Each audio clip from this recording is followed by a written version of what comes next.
Hello, and welcome to another game review. Something that has to be said about Kuni II, Revenant Kingdom is that it's a game specifically made with a younger audience in mind. So if I say something about this game that seems like me bashing it, might just be because I am not the targeted audience, which is obvious from the gameplay, characters, and the story, which can be quite nonsensical at times. But I didn't really mind, because I was too busy admiring the gorgeous art style and the music of the game. Even though Studio Ghibli didn't work on this part like it did on the previous, the specific cartoony art style is still here and it looks better than ever. And more than anything, the wonderful music composed by the award-winning Joe Hisaishi makes this game a treat to play, if you can ignore the lackluster story and poorly written characters.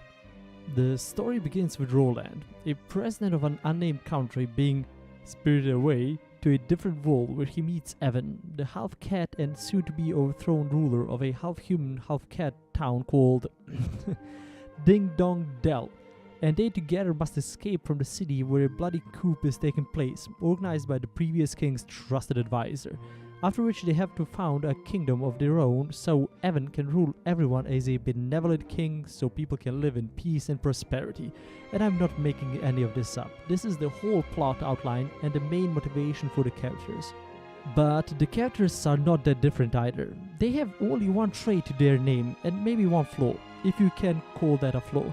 It made it quite hard for me to empathize with any of them. They are all just so selflessly righteous and good. But again, I am not the target audience.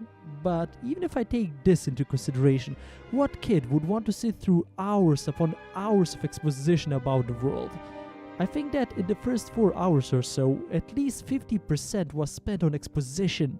I guess that show don't tell wasn't quite on top of the list of priorities here. But the thing that was on the list of priorities were the gameplay gimmicks, of which there are so many. This game is a RPG, a hack and slash, a stretch game, and a base building simulator. To me it seemed like it was just too much. I understand that they wanted to show the kingdom being built up and how it has to be protected and so on. But since it's too easy, it ended up being just a nuisance that had to be done to get the story going. But to access all of these, the world has to be explored first. The game is split into two parts, the overworld and the dungeons and towns. In the overworld, you have a top-down view of the game world with buildings, towns, monsters and collectibles thrown all over it. Once I got to the actual world map, I was free to roam and enjoy the game at last, fighting monsters and exploring the surrounding. The combat in this game is quite easy. It usually didn't take me more than a minute to be down with any encounter, even the harder ones.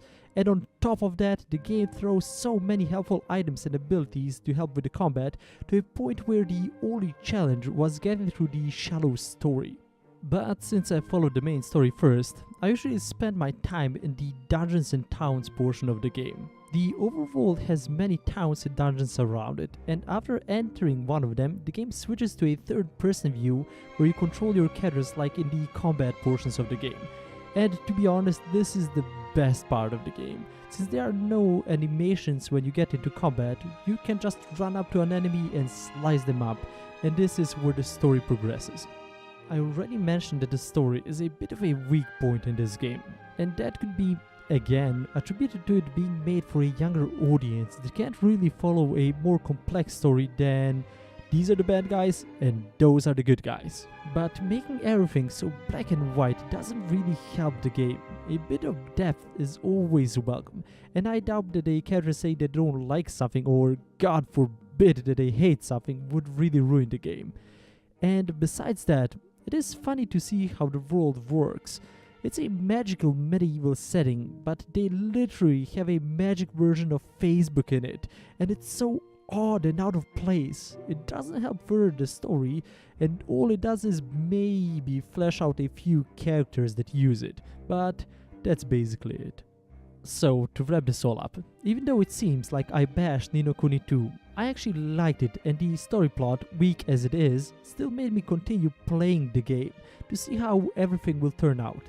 In the end, I can only say this: if you are looking for a challenge in a game, either from the gameplay side or story-wise, give this one a miss. But if you want a colorful adventure without thinking too much and just enjoying the beautifully crafted world, then you could do much worse than Ni no Kuni 2. And as always, goodbye and thanks for listening.